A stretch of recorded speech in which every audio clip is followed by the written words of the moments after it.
Okay, we shall start.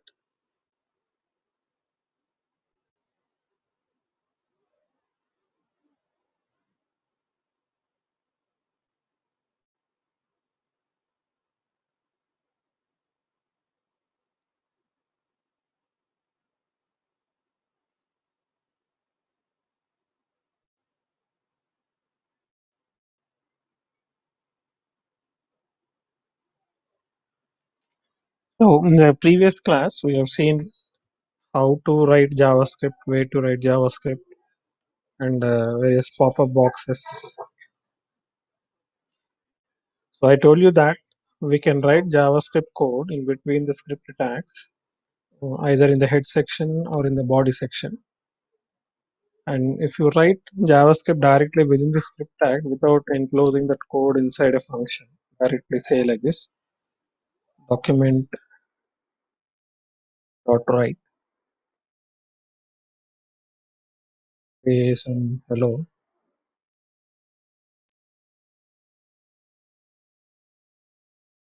This will automatically get executed.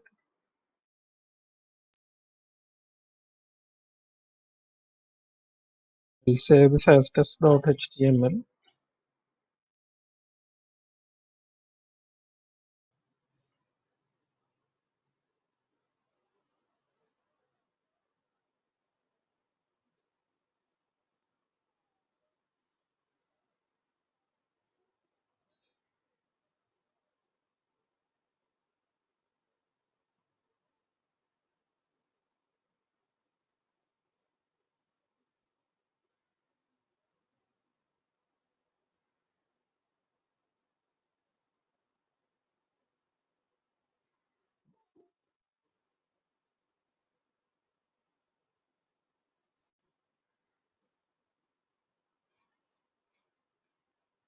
So directly when you load the page into the browser, the JavaScript gets executed automatically, right? So in most of the real-time applications, we don't want the JavaScript to be executed soon after the page gets loaded into the browser. Instead, we want that script to be executed only upon performing some event by the user. So what is an event or an action? Clicking on a button, a submit button, by submitting the form, or by simply clicking on a button, or when you enter some text, when you check the checkbox or uncheck it, when you select a radio button, when you select a drop down from a drop down menu. So all these actions that are performed by the user on the web browser window, we call them as events, or simply we call it as actions. But all those actions we refer with a term called events. So you can make the functions event driven. Like, so if I put this document dot write in a function by defining a function like this. So how to define a function? Use the keyword function. Use the keyword function and then give a name for that function. Open the brace at the end. After these statements are over, close the brace. So this is how you create a function. So now because I put this document dot write in a function called myFun, so will this be executed now if I reload this page? So this is not going to execute, right? So that means what?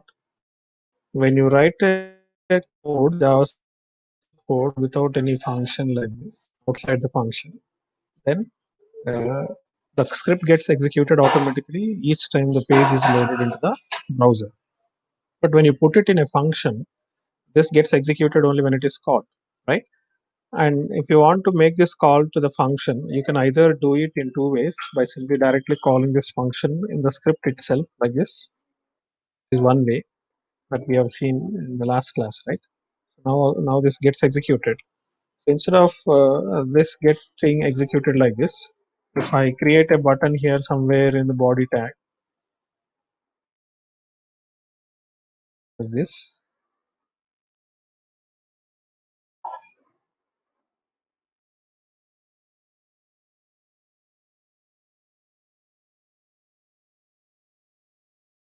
create a button like this, click here, and for this button tag, if I use an attribute called on click is equal to, I'll use this function name myfun.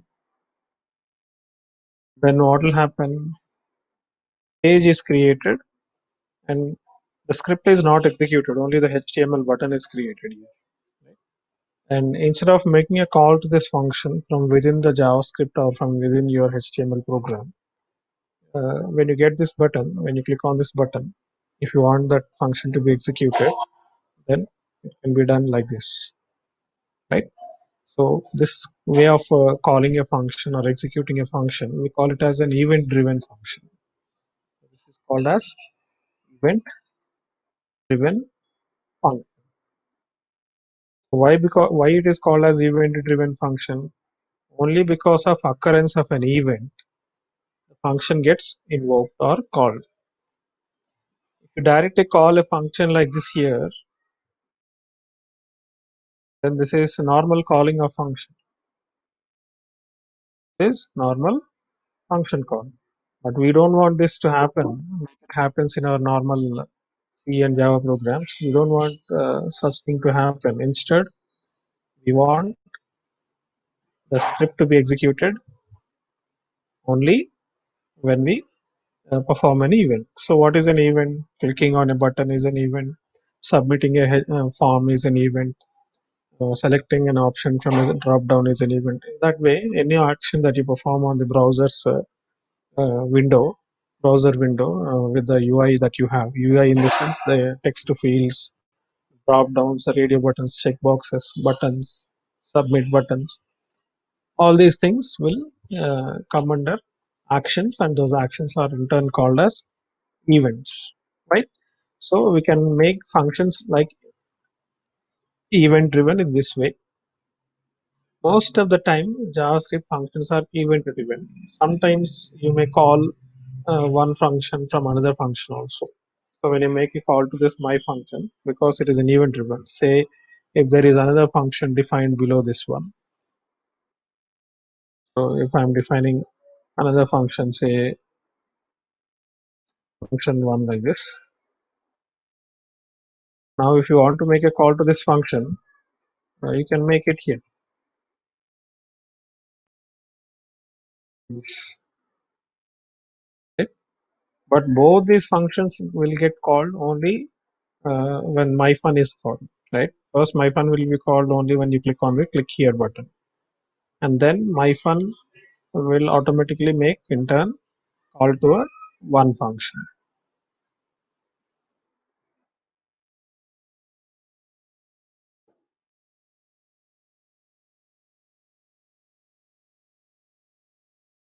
Okay.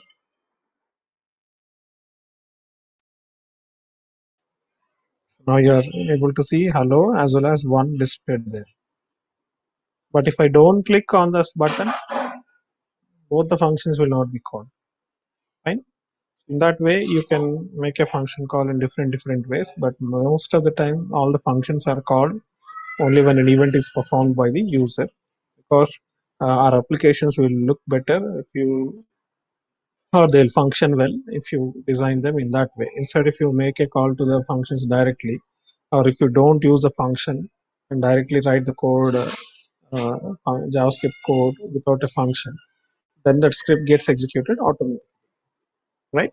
So don't write JavaScript code anytime that way. So always try to use functions only. Write the code within the function only and make a call to that function either in this event driven manner or normal function call like you do it in C and Java. So both these ways you implement them. Don't use it in a different way, right? So now that you understood when to write function and when not to write function. When to write function, when you want the script to be executed only when the user performs an action or event, then write the function. You want that script to be executed automatically, even without any event performed by the user on the screen, on the browser window. You want that script to be executed, then you can write that script without a function directly within the script tag, right? So most of the times you will not be coming across such kind of situations in real-time applications. So we'll be only invoking the functions only upon performing of an action by a user. That is nothing but event, we call it as, right? So now that you understood this one, so let us further explore this JavaScript. I'll remove all these things.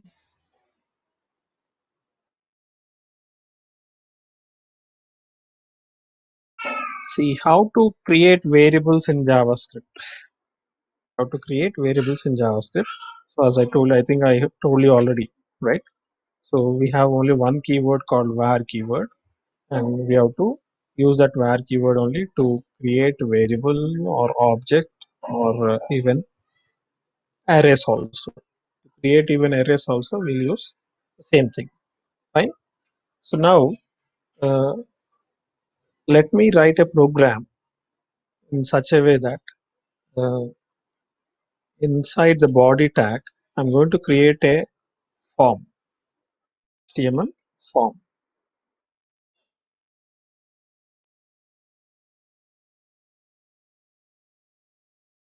Here I'm going to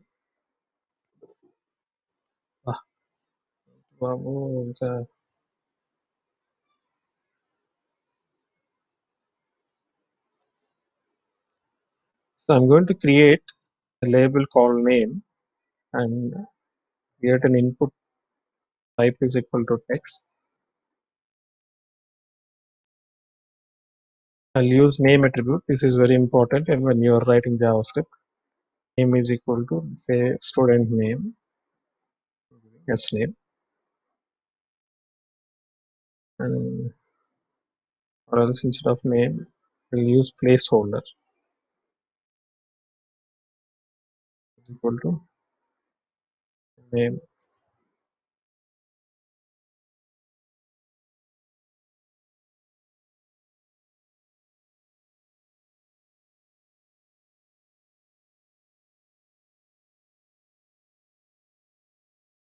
Okay,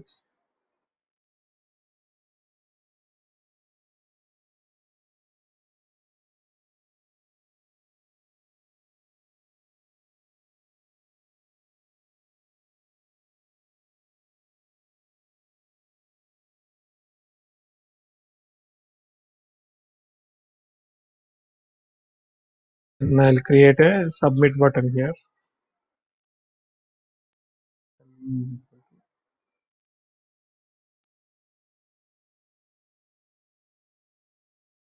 Type is equal to submit.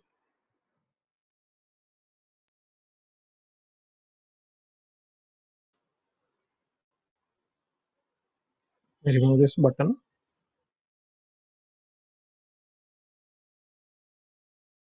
Now you can see two text fields, your name, your roll number, and then a submit button. Now you remove this break tags here. They are looking awkward. Fine. So you have two text fields where you will enter your name and then your roll number. Then click on the submit. So when you click on the submit button of the form, I want this data to be sent to a JavaScript code, and this JavaScript function must be executed only when I click on the submit button. So for this form tag, you will have an attribute called on submit equal to. So you can write on submit is equal to this function name myfun.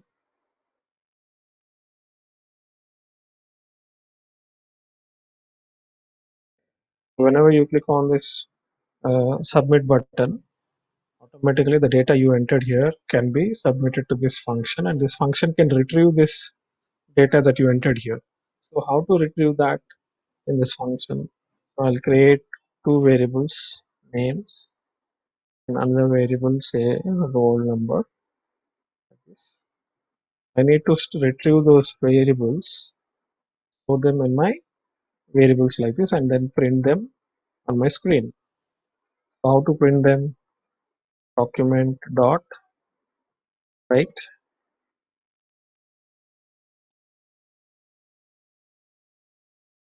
the name followed by colon, and you know this concatenation operator plus which is used in Java. So it is just like a comma symbol that you use in a printf statement in C language. If some people have not learned Java, then think of this plus symbol here, which we use in printf statement. In a printf statement like this in C language, you want to print some value. Say you want to print A is equal to some percentile D, and then after the double quote is closed, you'll give a comma and write, say, the variable name A like this, right? So instead of using this plus symbol here, you have to use, instead of using this comma, which you use in printf in C, you have to use a plus symbol in JavaScript, and even in Java also it is the same. But additionally, this plus has another purpose in Java and JavaScript. It is actually used to concatenate two strings. So you know concatenation of strings, right? So if you join one string at the end of another string, then we call that joining operation as concatenation, right? So this plus operator in Java and JavaScript is used for concatenating two strings. So whatever you gave here within the double quote, it is considered as a string, and this is concatenated with whatever value you want to print on the screen. Say now I want to print the variable names value. So I'll write here name. Why I'm going to write name? Because this name variable is going to store the name of the student.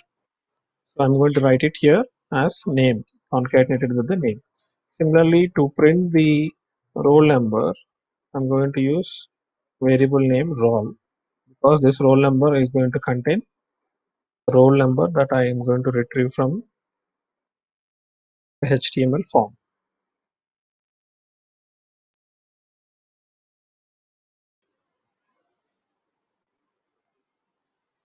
So we have completed printing and everything, but we didn't actually retrieve the data from the form. So how to retrieve it? For this purpose, first thing what we need to do is, for this form tag also, we need to give name, right? So I will use the name attribute and write, say, my form. This is my form. So you can consider this form tag as the parent tag for all these three input tags, right? Yes or no? It is a parent tag. So you know the concept of trees in data structures. I don't know how many of you have learned data structures.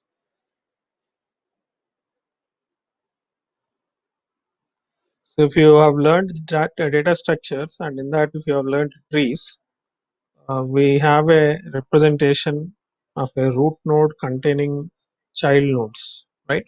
So this form tag is called as a parent node because this is enclosing the opening tag of form tag and closing of form. Both are enclosing these three tags, input tags. So we have to consider them as child nodes for this form tag, or child tags for this form tag, right? So again for this form tag, because this entire form tag along with those child input tags is enclosed within the body tag, we consider body as the parent for form. And because body is enclosed within this HTML tag, opening HTML and closing HTML tag, we say HTML is a parent for body tag. So in this way, we can arrange these tags in your HTML document in the form of in a hierarchical manner, in the form of a tree data structure. So every tree will have a root node. So from that root node, you will have multiple child nodes, and again the child nodes will have another child node, another set of child nodes. So at the top you will have root, and then next level you will have two or three children. Again for those children, they may have again in turn some more children. So in that way, we can arrange in the form of a tree structure. It is why we call it as a tree data structure, because normal tree, a natural tree, will have roots at its bottom, then stems and leaves at the top.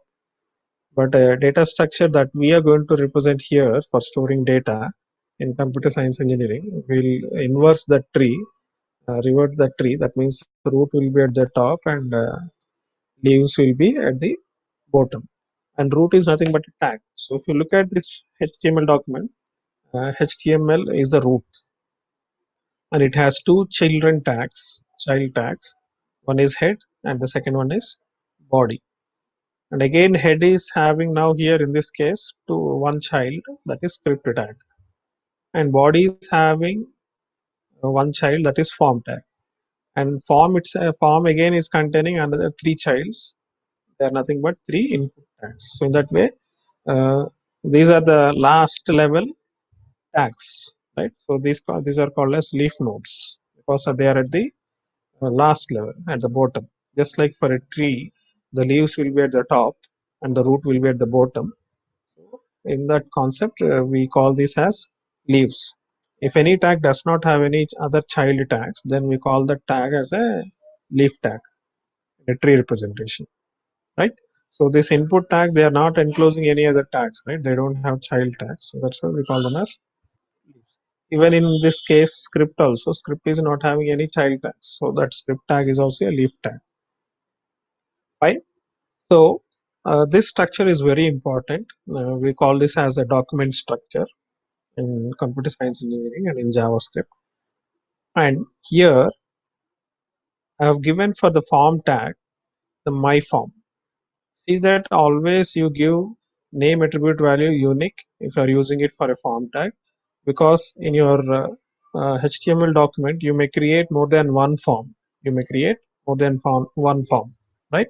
So if you are giving different names for each of those forms, then that form can be uniquely identified. If you are giving same name, then whichever form is appearing first in your body in your HTML document, only that form will be accessible. Other forms will be ignored, right? So always give name attribute value uniquely. So for this form, if you have given my form, if you are creating another form, you give a my form 1, another form my form 2. Like that, you give a different unique values for the name attribute for those form tag.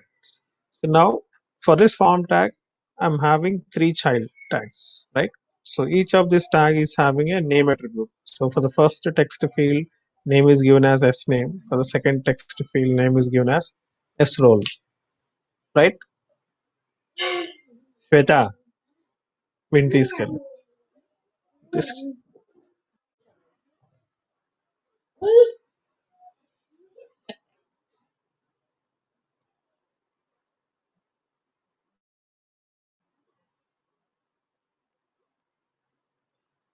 So to access these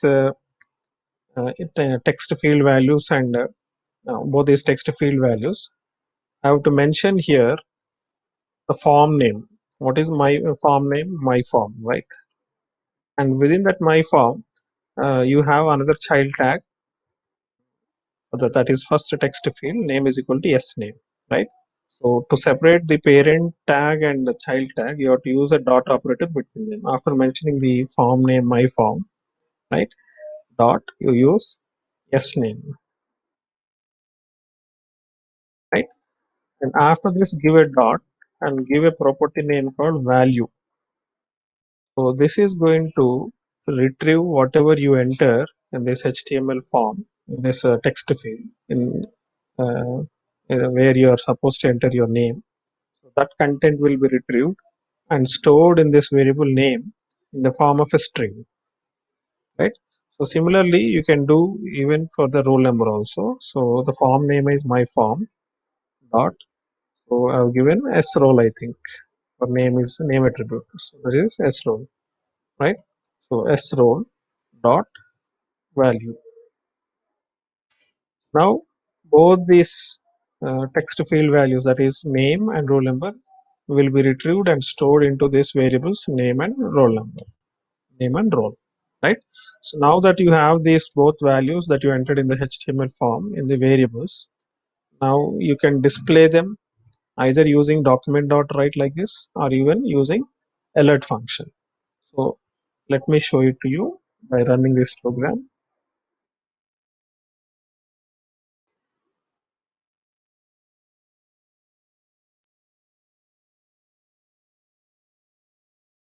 See, what is it displaying? Your name, Varma, your roll number is 123, right?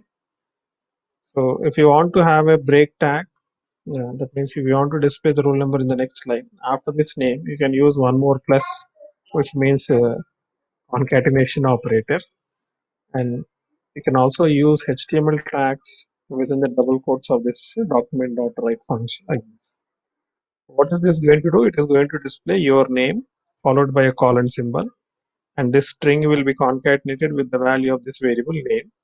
So what is the value I entered? Varma. So your name concatenated with Varma, and again that is concatenated with a break tag. So break tag, what is this going to do? It is going to take the cursor to the next line and print the next document.write value the next line. Now let me refresh it.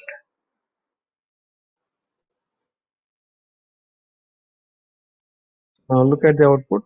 They both are displayed in a different lines, right? In that way, in document.write function, you can use not just a break tag, you can use any HTML tag. You want to use a bold tag also, you can use bold tags. Say, for example, I want to display this your name, bold letters, then you can use a bold tag like this.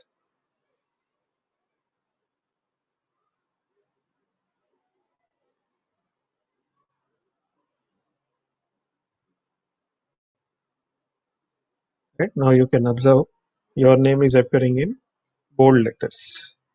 That way you can use any HTML tag. Even anchor tag also you can use. You can use a anchor tag. Say for example, instead of this bold tag, I want to use a. I'll change this to anchor tag like this. But when you use href attribute, don't use double quotes because you are already putting this anchor tag within the double quotes of document.write, right? So that's why don't use double quotes for the attributes. Use single quote. Right? Say I'm leaving this single quote blank.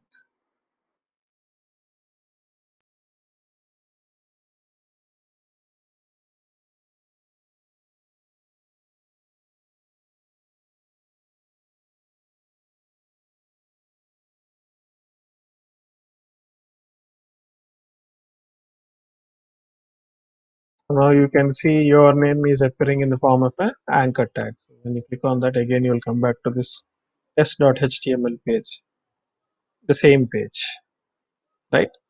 In that way, you can use any HTML tag here in the document.write, not just a break tag or a bold tag. You can use any HTML tag. So, and you can observe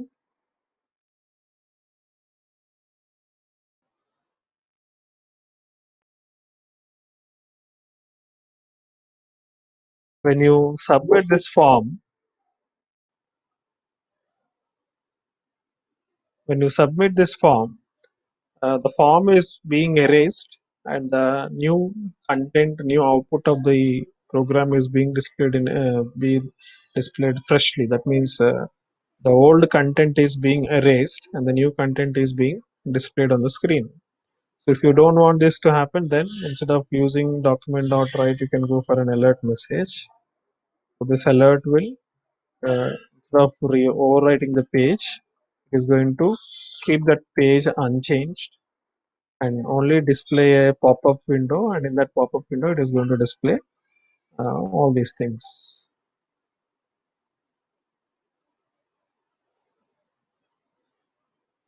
right? So in the alert, don't use this HTML tags, right? Because that is not part of your HTML document. Alert is a separate pop-up window, so the HTML tags will not work when you are using alert. Okay?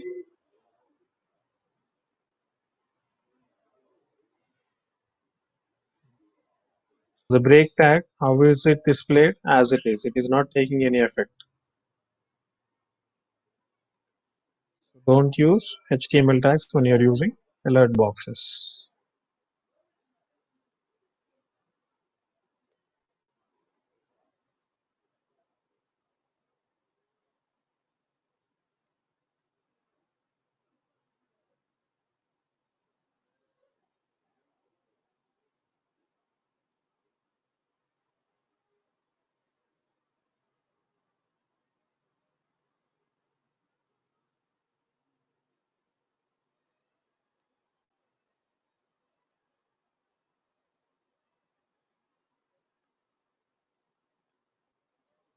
right? Your name, Parameshwar, your roll number 123, like this it is displaying. And this body content is not erased, it will remain as it is.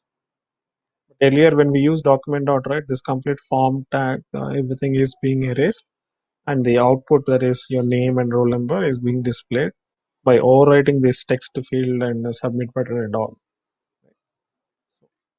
So this is how, where to use and when to use functions.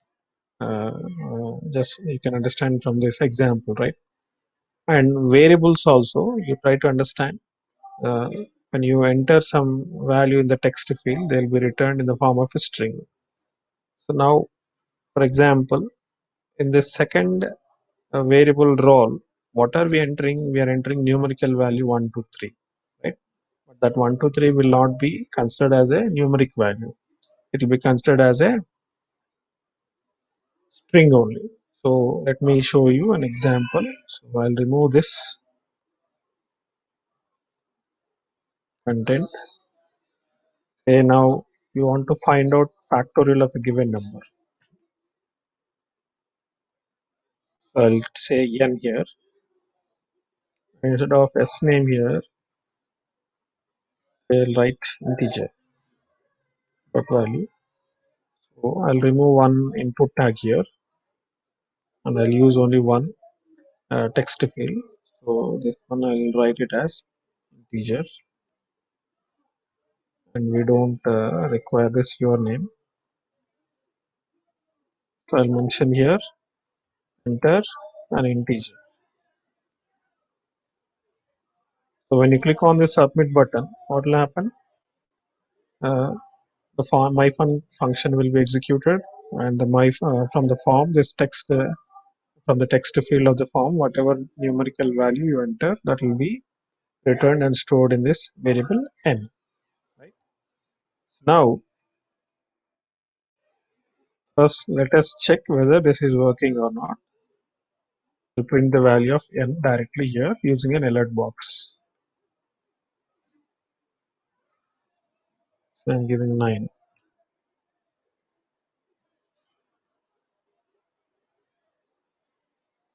Is it not?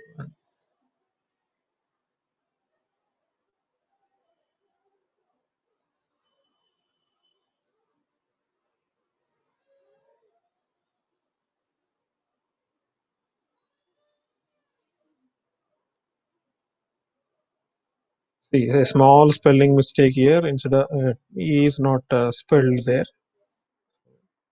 Script will not work. So 9 is being displayed. But let me write the logic here. I'll put this in comment here. Write the logic. See all the if statement, else statement, if else statement, nested if statement, switch case statements, for loop, while loop, do while loop. All these select iterative statements and selection statements, they are called as. Selection statements means if statement, else statement, if else, if ladder, nested if, switch case statements, they all come under selection statement. And for loop, while loop, do while loop, they all come under iterative statements. So all these, both selection and iterative statements, all these will be same with same syntax as you have seen them in C and Java. So nothing changed. But only difference is in JavaScript is dynamic just like Java is. Instead of declaring the variables at the beginning of a function, you can declare wherever you want, wherever it is necessary.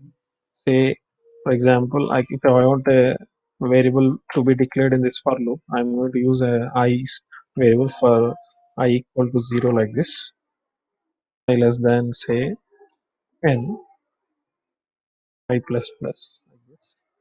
So instead of declaring this variable I at the beginning here somewhere at the as in the first statement, wherever I'm using, there itself I can declare with the var keyword like this and use it. So you do this even in Java, but instead of var, you'll have int float like that, right? So the same syntax you can use here in JavaScript, except that everything is same. So instead of I equal to 0, I'll use from 1 because I'm going to find factorial of a given number is equal to n. You know the logic. So I'm going to declare a variable called var f is equal to 1, and here I'm going to write f is equal to f star I. So after the loop is completed, we'll display the alert factorial of which number you are finding factorial n, right? So after that, after factorial of, you give a space and close a double quote and give a concatenation operator, so that will be concatenated with the value of n. So this will become factorial of whatever n value you have given, that one. So if n is given as 5, say factorial of 5, then this must be again concatenated with some e's, right? Then concatenated with the value of factorial that is stored in f. So write f here. So let us see whether this is going to work or not. I refresh this page. The value, say I'm going to enter 5. Click on submit. Factorial of 5 is 120. Right?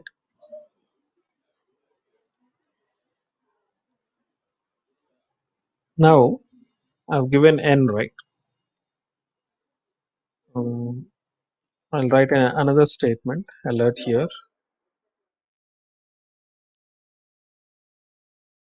Here I'm going to write what is the value of f plus the value of n, like f plus n.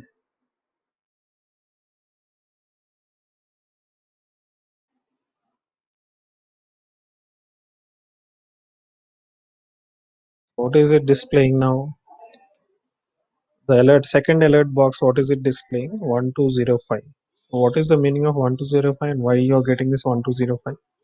Because f is having, f value is 120, because we have given n value 5, f value will be calculated as 120, n value is 5. So 120 plus 5, what must be printed? 125, right? But instead it is displaying 1205, because f will be considered as a numeric value, but n, even though it is a numeric value, both these values will be considered as strings only. They will be stored in the form of a string representation. But the same must happen in the for loop, right? When you have given n value. But this will not happen, because when you are using it in for loop, when you declare this I as a variable and assigned an integer value, and when you are comparing this I with n, automatically this n will be converted into integer value. So that is why this will work fine. But when you consider this f separately and n separately and perform some addition operation between them, f and n, right? Then this is going to result in concatenation operator. Concatenation operator, what is it going to do? It is going to join two strings. So the value of f is considered as a string and n is also considered as a string. So both these strings are going to be joined. So as they are going to be joined, 120 is joined with 5. So this will become 1205. So just like the strings are joined together, even these numeric values are also joined to perform what?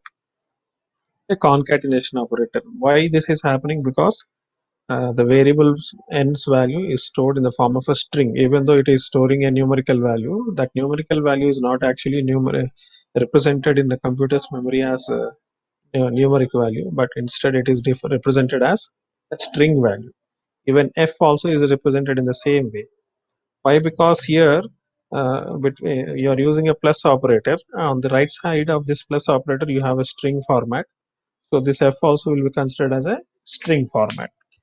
So both of them will be joined together. So now, to avoid this situation, what we need to do is, you have a function called parseInt function. So you put this inside a parseInt function like this. Pass this myform.integer.value as a parameter to this function called parseInt. In this way, you have parse float, parse double functions. You must have seen these functions in Java also. Here also you have these functions. These functions are used to convert those numeric values which are which are actually stored by JavaScript in the form of a string representation. They will be converted into the respective data types by using these functions. If you want to convert it into a double representation, then you have parse double. To convert it into float representation, you have parse float. To convert into integer, you have parse int. So this is a predefined function. So for this, if you pass these string represented numeric values, then it is going to be converted into integer representation, right? So now let us run this again and see what is going to be printed. Now look at the output. Instead of 1205, you are getting 125. Okay. Why? Because I converted this value that I extracted from the HTML form, which is in string representation. I converted into integer representation and stored it in n. So now n variable data type will automatically become integer, right? So whatever value, what type of value is stored in that variable, the data type of that variable will become that only. Because I am storing now integer value in n, so the data type of variable n will be integer. And already f is also stored with an integer value 1. Right? So the data type of f is also 1, integer. So when I add both now here using a plus operator in between them, f plus n, so this is going to perform integer addition operation.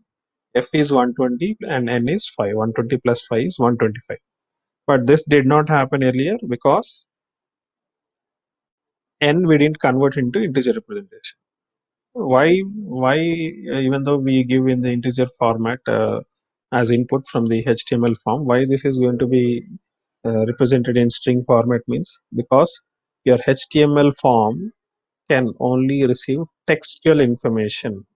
Any data you give, whether you give integer data, whether you give floating point data, whether you give double data or a single character or group of characters, whatever you give, everything will be considered or it will be represented in JavaScript in the form of a string only, right? So that is the reason why this is going to happen. Now, instead of uh, using a HTML form like this here, uh, I'm going to remove this input type is equal to text field, or I'll remove this entire form and simply create a button.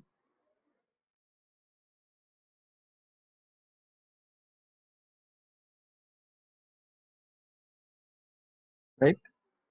So I'll write this button as factorial, and when I click on this button, so my fun must be called.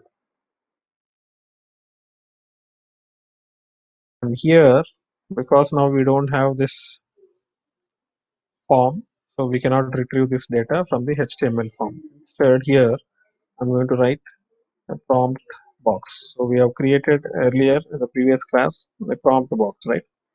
So this prompt box, I've shown you only one parameter, right? With this one, here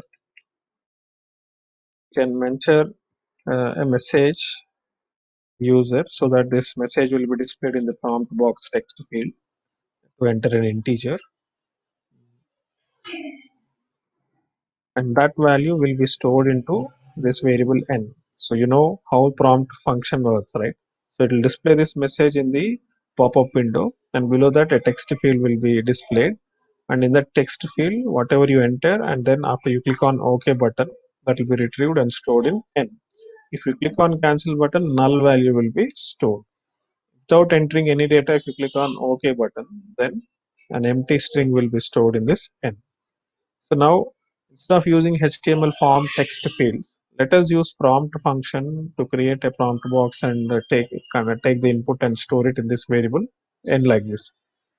Then will it be represented in a string format or integer format? Let us see. Now I refresh the page. Now I'm getting the button factorial. So if I click on factorial button, a prompt box will be displayed with a message enter an integer. So now I enter 5. Click on OK. So what is this displaying? It is displaying factorial of 5 is 1 day. This is okay, but let us see what is happening to the next alert. So it is again displaying 1205. So what do you understand from this? Even the prompt function also receives input in the form of a string only. So again, what we need to do, we need to use the same parseInt here also to convert the string representation into integer representation,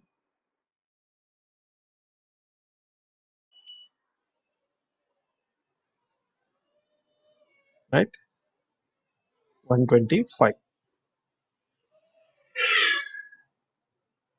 Okay, so this is how you can retrieve data from a HTML form, or you can also use, instead of using a HTML form, you can use a prompt box also to receive input from the user, right?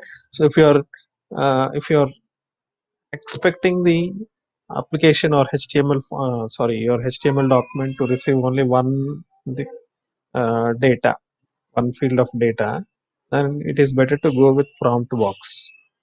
But when you are taking multiple information fields like your name, your roll number, your branch, your date of birth, all these things, then what to do? Better it is to create HTML form, right?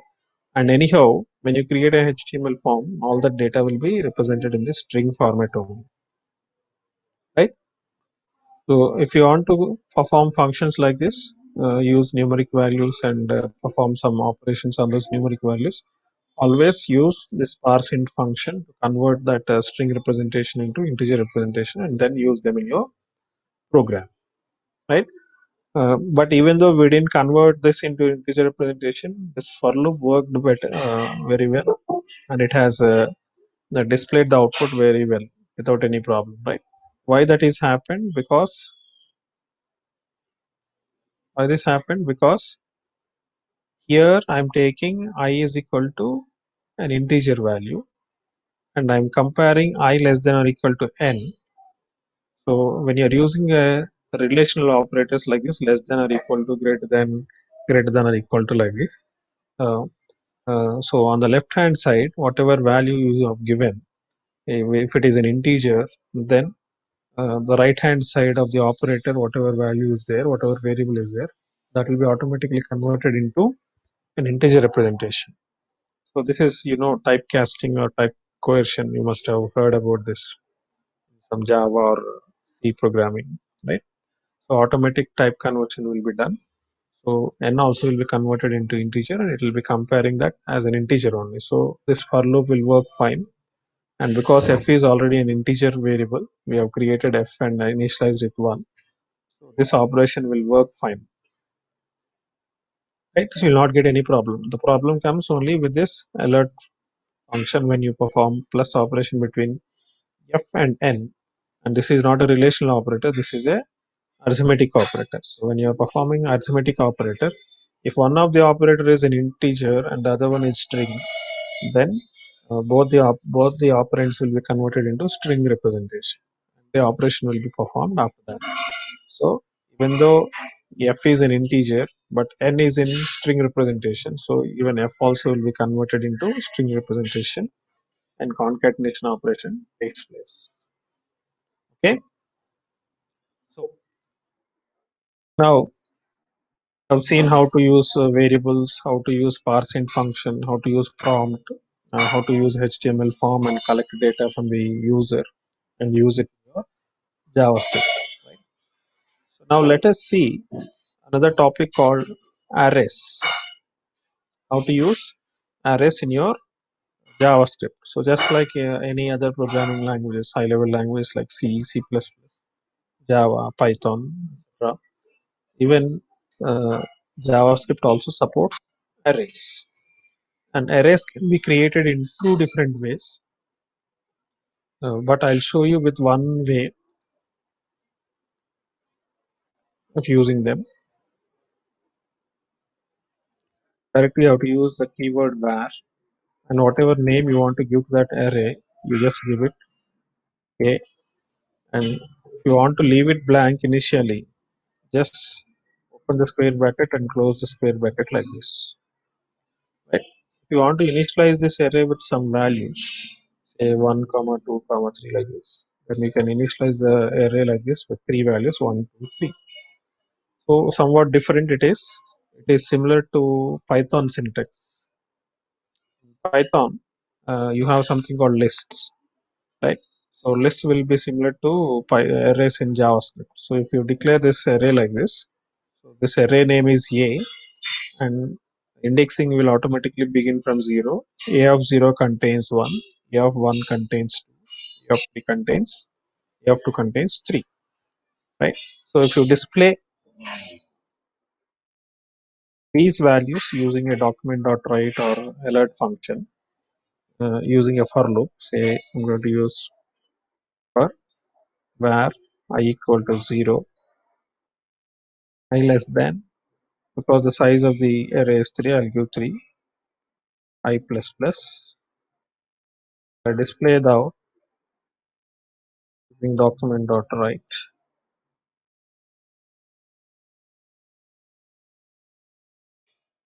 Here I'm going to mention A of I like this. This is going to display all the array elements by iterating through that array starting from 1 then ending at 3. So after every element is displayed, you want use a break tag so that the next element will be displayed in the second line. Then use a break tag here.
Even if I forget a small comma or semicolon somewhere, this is not going to work.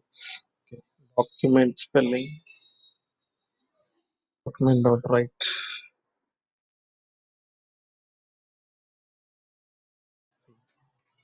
How the elements of the array is displayed, 1 comma 1 2 3 are displayed in a separate line, right? If you want to find the length of the array, then you can use a dot length like this.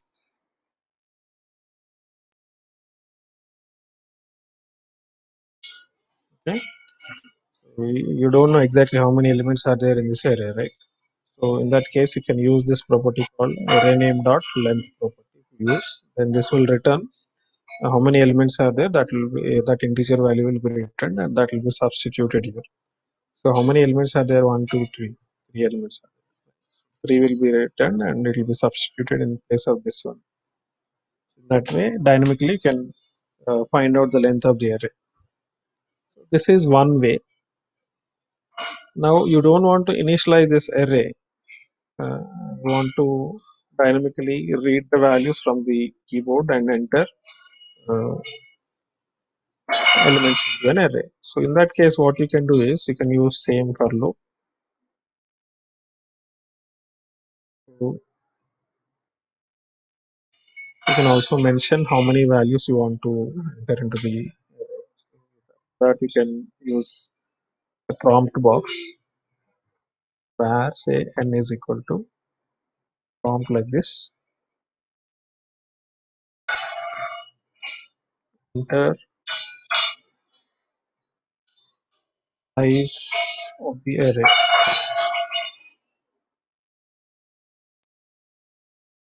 when you enter the size of the array, that will be stored in n. So I have to use parse int here, because I need to convert it into integer representation.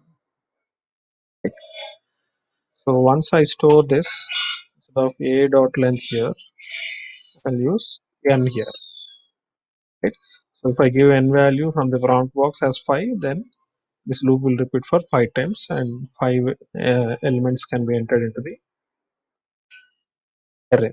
So here I'll give a of I is equal to prompt,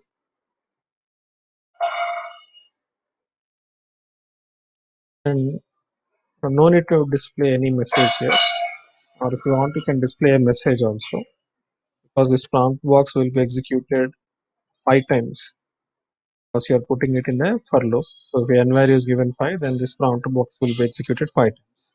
So you can write here enter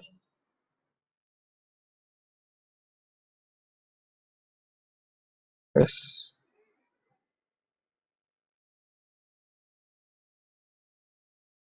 element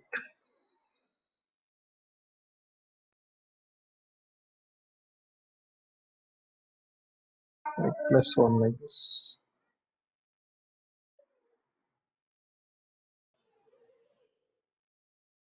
Okay. So now let me run this.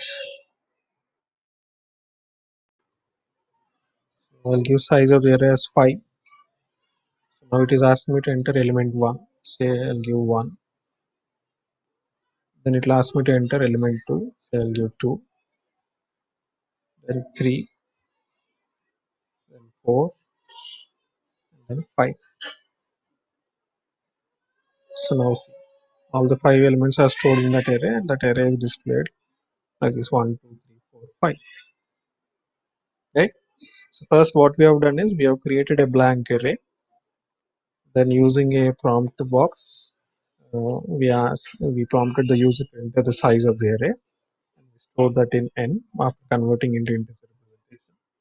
Then we use that n as loop control variable I limitation up to n, and read each value and stored into a of I. So when I is equal to 0, a of 0. When I equal to 1, a of 1. When I equal to 2, a of 2. So on up to a of 4. Right? And once all the iterations are completed, this array contains those 5 elements. And again, using the same for loop, this time what you're doing is you're displaying the each and every element that you stored earlier. Right? So this is how you can create an array by either initializing it with initial elements, or create a blank array like this and then read the elements into that array.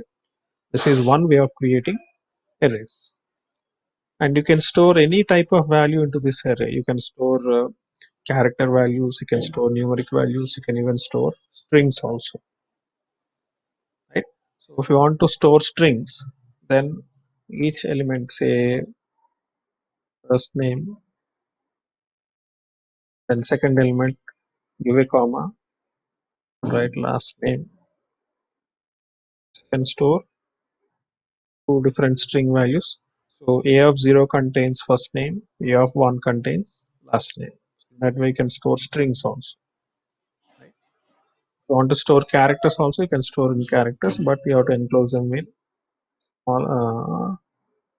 single quote like this. Like this you can store even characters also. These numerical values, then no need to give quotes directly 1 comma 2 comma 3 like this you can give. Fine.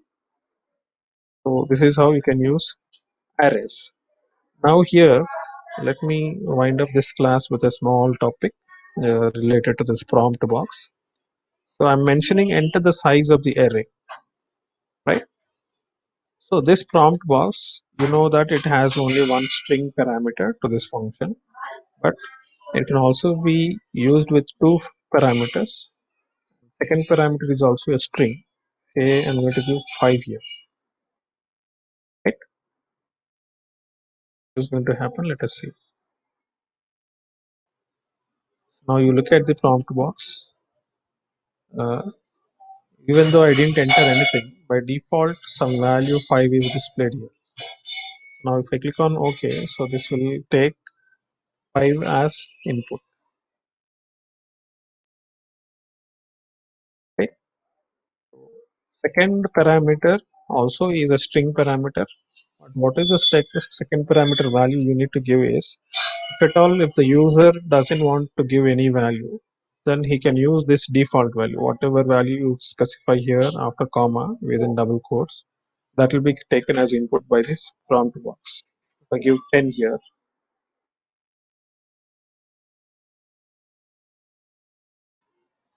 so then default value 10 will be taken without entering anything. I'll directly click on OK.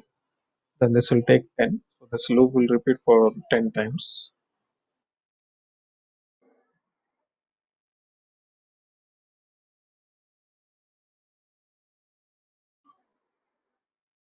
10 elements are stored. 1, 2, 3, 4, 5, 6, 7, 8, 9, 0. Right? So this is what you can do with prompt box. Prompt box actually has two parameters. The first parameter is the message that will be displayed above the text field in the prompt box. And second parameter is the default value. If you don't enter any value in the text field, then this default value will be displayed there and that will be taken as input. If you click on OK. If you don't use this, then the text field will be empty. We have seen already, right? If you don't use that, look at the text field, it is empty. And if you click on OK, it is going to take no value. So this array will not be created and no values will be stored in that array. Fine. So today what we have learned newly is array, and in the prompt box how to, what is the purpose of second parameter for the prompt function, and then when to write functions uh, and when not to write function. Fine. And how to retrieve contents from the HTML form and store them in variables. How to convert them into integer representation if they are, if at all if they are numerical values. Otherwise, you can use them as a string format. So always, any kind of input you give either through the prompt box or the HTML form fields, those content will be taken in the string representation and stored in those variables in the string representation only. So it is your responsibility to convert that numeric values which are in string representation into their corresponding integer or floating point or double representation, whichever you want. So if it is double, you'll have, instead of int here, you'll have double. Always the first letter of that data type must be capital letter. In int, I is capital. For float, F is capital. For double, D is capital. String, you don't need to convert because by default, the value that you enter here will be represented in string format. So you need not use any converting functions like parse int, parse float, parse double.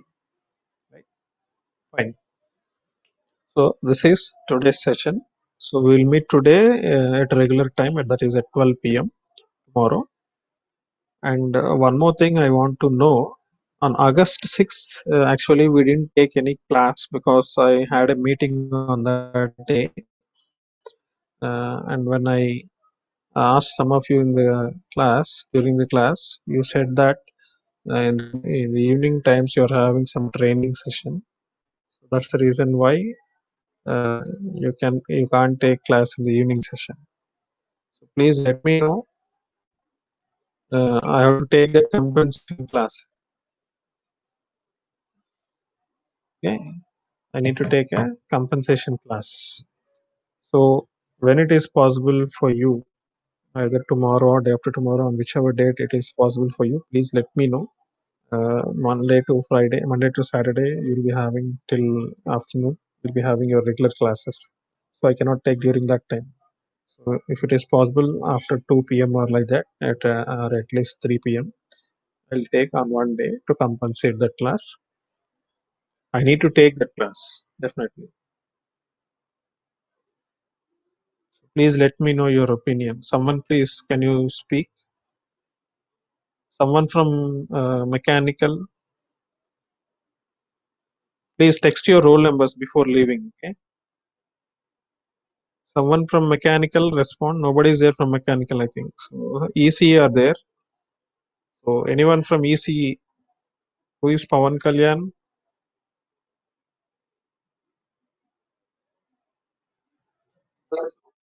Yeah, sir, tell me. So are you having any other engagements the evenings?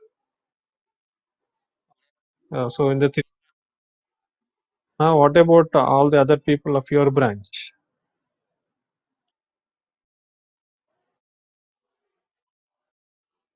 At what time? At what time? But it is not at 3 p.m., right?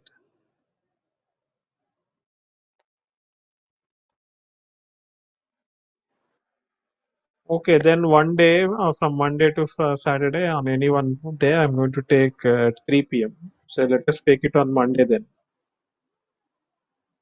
Okay, so then it will be convenient for any branches. So I'll take it on Monday at 3 p.m. I'll take. Fine. So if you have texted your roll numbers, okay. Otherwise, all of you please text your roll numbers and you can leave.